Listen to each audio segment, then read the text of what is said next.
बच्चों, हम आर्द्रता एवं मेघ यह पाठ में संघनन और द्रवन की क्रिया देखेंगे। पहले हमने क्या देखा वो थोड़ा सा देख लेते हैं।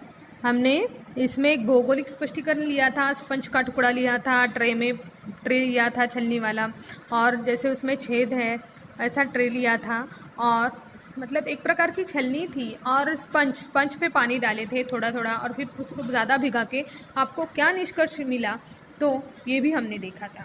निरपेक्ष आर्द्रता देखी, सापेक्ष आर्द्रता देखी।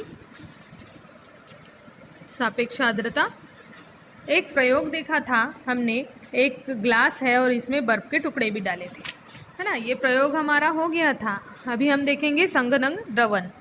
वातावरण में गैसीय अवस्था की बाष्प का द्रव रूप जल में परिवर्तन होने की प्रक्रिया को द्रवन कहते हैं। देखो, वातावरण में गैसीय जो अवस्था है इसका बाष्प का द्रव रूप मतलब जल, बाष्प भाप जो है वो कैसे द्रव में रूपांतर होता है। भाप देखो ठंडी हो गई तो ऐसे एक प्लेट गर्म पानी है और गर्म पानी की भाप निकल गई, ठीक है, और उस पर आपने अगर प्लेट ढक दी तो उस पर ऐसे पानी के बबल्स तैयार होते हैं, ठीक है। तो वो जल में परिवर्तित होने की प्रक्रिया को द्रवन कहते हैं। साथ ही वातावरण में बाष्प के घनरूप में परिवर्तन को संघनन कहते हैं। देखो, वातावरण में बाष्प के घनरूप परिवर्तन को क्या कहते हैं? संघनन कहते हैं। वायु का तापमान कम होने पर वायु की बाष्प धारण क्षमता कम हो जाती है। वायु का तापमान कम होने पर वायु की बाष्प धारण क्षमता जो है वो कम होती जाती है। वायु की सापेक्ष आर्द्रता 100% होने पर बाष्प का द्रवण होने लगता है। उस समय वायु का औसत बिंदु तापमान पर पहुंचना आवश्यक होता है। द्रवन हेतु तापमान कम होना और सापेक्ष आर्द्रता बढ़ना आवश्यक होता है। देखो, जैसे मैंने अभी आपको बोला कि जैसे द्रवन कहते हैं वो क्रिया को कि जो पानी की भाप है और उसको हमने अगर ढक दिया तो जो भाप है तो उसके बुलबुले जैसे पानी के जो बबल्स तैयार होते हैं प्लेट के निचले वाले हिस्से पर, ठीक है, तो द्रवन कहलाते हैं। साथ ही वातावरण में कुछ बाष्प के घनरूप में परिवर्तन को संघनन कहते हैं। वायु का तापमान कम होने पर वायु की बाष्प धारण क्षमता कम हो जाती है। देखो, वायु का तापमान कम हो गया मतलब जो वायु है तो उसका तापमान कम हो गया, टेम्परेचर कम हो गया, तो वायु की बाष्प धारण क्षमता मतलब भाप बनने की क्षमता भी ऑटोमेटिकली कम हो जाएगी। और वायु की सापेक्ष आर्द्रता 100% होने पर बाष्प का द्रवण होने लगता है और उस समय वायु का उस बिंदु तापमान पर पहुंचना आवश्यक होता है और द्रवण हेतु तापमान कम होना और सापेक्ष आर्द्रता बढ़ना यह आवश्यक होता है। खुले वातावरण में सूक्ष्म कणों के चारों ओर धूल के कण और लवण इत्यादि होते हैं। देखो, वातावरण के जैसे खुला वातावरण है तो इसमें सूक्ष्म कणों के चारों ओर, जैसे सूक्ष्म कण है हमारे आजू बाजू भी बहुत सारे धूल मिट्टी सूक्ष्म कण है लेकिन हमें दिखाई नहीं देती है उतनी, तो चारों ओर धूल कण और लवण इत्यादि होते हैं। ओस तुषार कोहरा ये जमीन से सटकर तो वहाँ मेघ भूमि से दूर आकाश में पाए जाने वाले द्रवन के रूप है। देखो, ओस तुषार कोहरा ये जमीन से सटकर है, जैसे ओस तुषार कोहरा ये जमीन से सटकर है तो वही मेघ भूमि से दूर आकाश में पाए जाने वाले द्रवन के रूप में है। जो मेघ है लेकिन बाष्पीभवन की क्रिया होती है, भाप जो है वो ऊपर चढ़ती है और फिर उसके बादल बनते हैं, ये सब प्रोसेस है, ठीक है। अभी हम देखेंगे मेघ और मेघों के प्रकार। मेघ और मेघों के प्रकार, तो मेघ वातावरण में अधिक ऊंचाई पर पाने जाने वाला संघनन का स्वरूप है। देखो, मेघ जो है वो वातावरण में अधिक ऊंचाई पर अपने से बहुत ज़्यादा दूर है। जो मेघ है अपने से बहुत ज़्यादा दूर है तो ऊंचाई पर पाए जाने वाला संघनन का एक स्वरूप है। वातावरण के सूक्ष्म कणों के आसपास संघनन होता है। संघनन से तैयार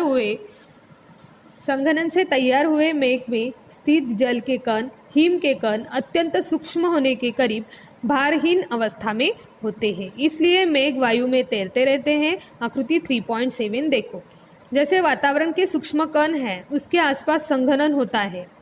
संघनन से तैयार हुए मेघ में स्थित जल के कण, हिम के कण अत्यंत सूक्ष्म होने से करीब भारहीन अवस्था में होते हैं। देखो, हिम के कण, हिम मतलब बर्फ, तो उसके जो कण है बारीक बारीक अत्यंत सूक्ष्म होते हैं और करीब करीब भारहीन अवस्था में होते हैं। उसका वेट होता है क्या? नहीं। इसलिए मेघ वायु में तैरते हैं। इसलिए ये जो मेघ है, क्लाउड्स, ठीक है, तो ये मेघ जो है ये वातावरण वायु में तैरते हुए नजर आते हैं। इसके लिए हम मेघों के प्रकार फिर बाद में देखते हैं। पहले देखेंगे आकृति 3.7 वर्षा की बूंद। देखिए यहाँ पे देखो सूक्ष्म कण, देखो कितनी अति सूक्ष्म कण है। एक जो है 5 मिमी की एक आपको एक स्केल दी गई है, उसमें एक राउंड है पूरा और 5 मिमी के स्केल बनी हुई है। बीचों बीच इस सूक्ष्म कण और संगणक से तैयार मेघ में जल का कण, देखो सूक्ष्म कण एकदम बारीक पॉइंट एंड संगणन से तैयार मेघ में जल का कण देखो थोड़ा सा ब्रॉड, ठीक है। तो 3.7 वर्षा की बूंदे है ये।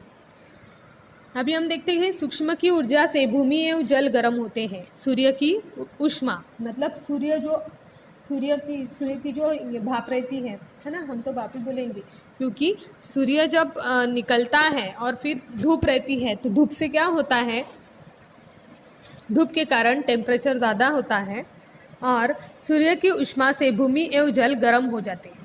भूमि मतलब ज़मीन जो है वो भी गर्म होती है, धूप काले में इसका अनुभव हमें अच्छे से आता है। और जल भी गर्म होता है, पानी भी गर्म होता है। जो टंकी में पानी रहता है ना, या पीने का पानी है वो भी गर्म होता है। नल से जो पानी आता है वो। सतह के पास की वायु गर्म होती है। पृथ्वी सतह की वायु जो है वो गर्म होती है। देखो गर्म हवाओं का अनुभव होता है या गर्म हवाएं चलती हुई रहती है, फैलती है। गर्म हवाएं फैलती है और वायु का घनत्व कम होता जाता है। वायु जो है हवा, तो उसका घनत्व कम होता है। गर्म हवा ऊंचाई पर जाने लगती है। गर्म हवा जो है वो पृथ्वी सतह से ऊपर ऊपर चढ़ती हुई नजर आती है या जाते हुए नजर आती है। और ऊंचाई पर जाते समय वायु का तापमान कम होने पर वायु की बाष्पधारण क्षमता कम होने लगती है। देखो ऊंचाई पर जाते समय, जब गर्म हवा ऊंचाई पर जा रही है तो ऊंचाई पर जाते समय वायु का तापमान कम होता है। वो ऊपर चढ़ते वो जो वायु है वो ठंडी होती है, तो वायु का तापमान कम होने लगता है और वायु की बाष्प धारण करने की क्षमता भी ऑटोमेटिकली क्या हो जाएगी, कम हो जाएगी। सापेक्ष आर्द्रता बढ़ती है। वायु में स्थित बाष्प जो है, वायु में जो स्थित बाष्प है उसका जल के कणों एवं हिम के कणों में रूपांतरण होने लगता है। जो हवा है या वायु है उसमें स्थित जो बाष्प रहता है उसका जल मतलब पानी के कण और हिम के कण, बर्फ के कण, इसमें रूपांतरण होने लगता है। यही उस वायु का औस बिंदु तापमान कहलाता है। आकृति 3.8 देखिए। औस बिंदु तापमान का स्तर भी ऊंचाई और बाष्प के अनुपात पर ही निर्भर होता है, यह ध्यान में रखिए। संघनन के कारण वातावरण में, संघनन के कारण क्या होता है, संघनन के कारण वातावरण में अधिक ऊंचाई पर सूक्ष्म जल एवं हिम के कण वायु में तैरने लगते हैं। संघनन की क्रिया होती है, इससे वातावरण में अधिक ऊंचाई पर सूक्ष्म जल कण और हिम के कण वायु में तैरने लगते हैं और वायु में स्थित धूल के कणों के आसपास वे एकत्र होते हैं। वायु में जो धूल के कण है, जो मिट्टी के बारीक सूक्ष्म कण है जो दिखाई नहीं देते हैं, वो धूल के कणों के आसपास वे एकत्रित हो जाते हैं। कौन एकत्रित होते हैं?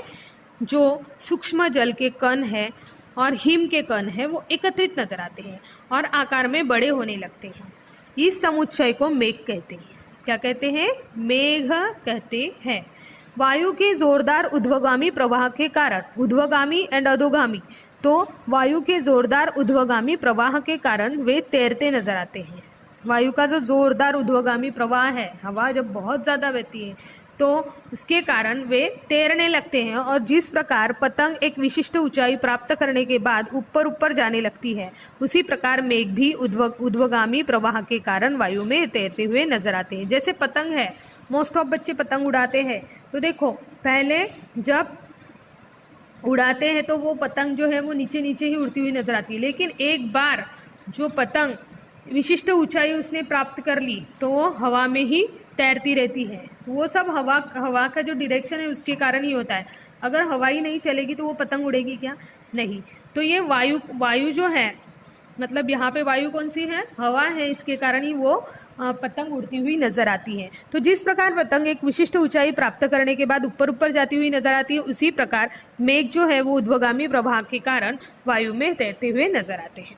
समुद्र तल से अलग अलग ऊंचाई पर मेघ पाए जाते हैं। समुद्र तल, समुद्र का जो तल रहता है उसके अलग अलग ऊंचाई पर, स्टेप बाय स्टेप, जैसे ऊंचाई पर मेघ पाए जाते हैं। अभी ये मेघ के भी प्रकार है, वो भी हम पढ़ेंगे।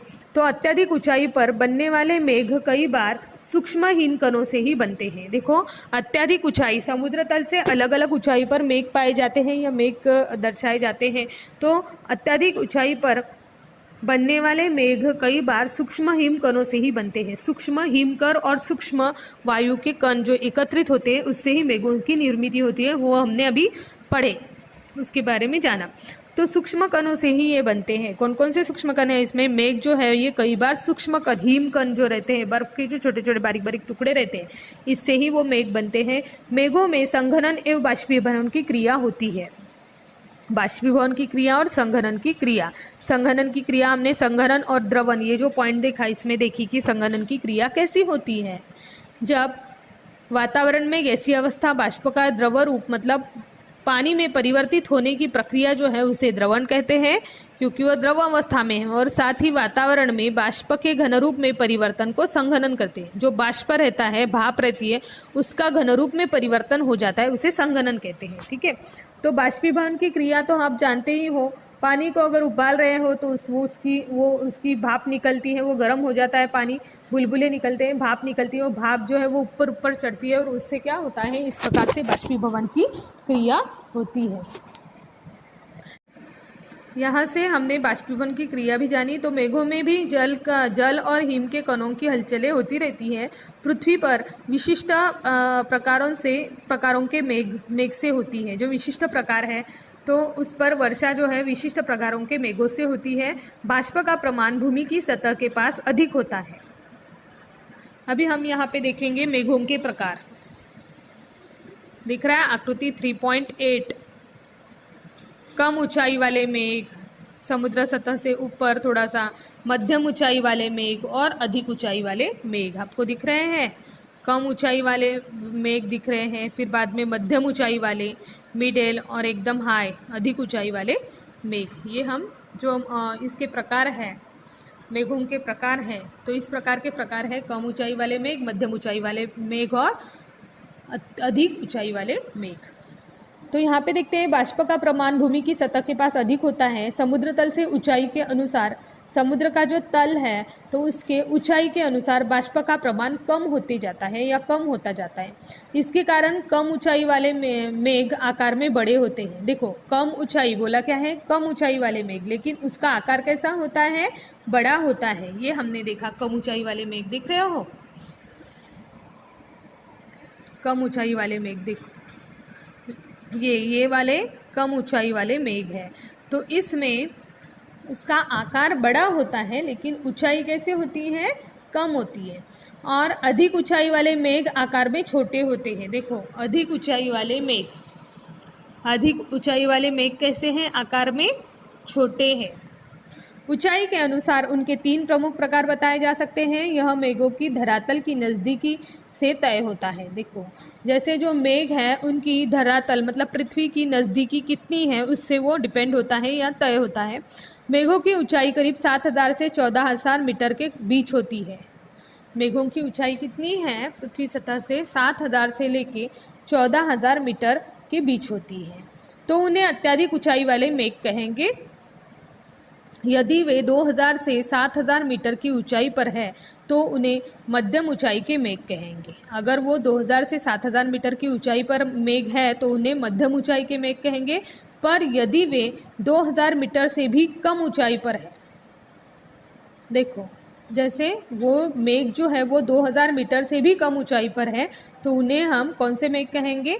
कम ऊंचाई पर है तो उन्हें हम ऊंचाई के मेघ कहेंगे। आकृति 3.8 देखना है हमें। देखो, जैसे 7,000 से 14,000 मीटर के बीच होगी तो उन्हें अत्यधिक ऊंचाई वाले मेघ, ये अधिक ऊंचाई वाले मेघ, इसकी ये, तो इनकी ऊंचाई कितनी है 7000 से लेके, मतलब ये वाला, तो इनकी ऊंचाई कितनी है 7000 से लेके 14000। बाद में 2000 से 7000 मीटर की ऊंचाई है तो उन्हें हम मध्यम ऊंचाई वाले मेघ, ये वाले मेघ 2000 से 7000 मीटर की ऊंचाई है मेघों की, इसे धरातल से लेके ऊपरी तक, भाग तक। और 2000 मीटर से भी कम ऊंचाई पर है तो उन्हें हम कौन से मेघ कहेंगे, इन्हें हम ऊंचाई के मेघ कहेंगे, कम ऊंचाई के मेघ कहेंगे, ये नीचे वाला एकदम से ये वाले मेघ कहेंगे। ठीक है,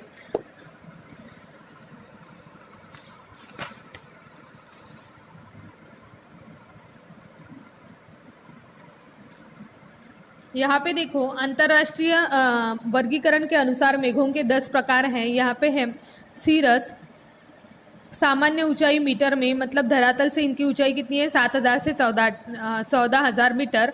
तो इसमें देखो सीरस, सीरोस्ट्रेटस, सीरोक्यूमुलस, इस प्रकार के जो मेघ हैं इनकी ऊंचाई है 7000 से लेकर 14000। फोर्थ में देखिए अल्टोस्ट्रेटस, अल्टोक्यूमुलस, इसकी ऊंचाई है 2000 से लेकर 7000 मीटर। स्ट्रैटोक्यूमुलस एंड स्ट्रेटस, इसकी ऊंचाई है 2000 से कम। एंड निम्बोस्ट्रेट्स, इनकी ऊंचाई है 2000 से कम। क्यूमुलोनिम्बस, इसका विस्तार कम अधिक हो सकता है। और क्यूमुलस जो मेघ है उनका विस्तार कम अधिक हो सकता है। ये भी मेघ हम इसमें देखेंगे।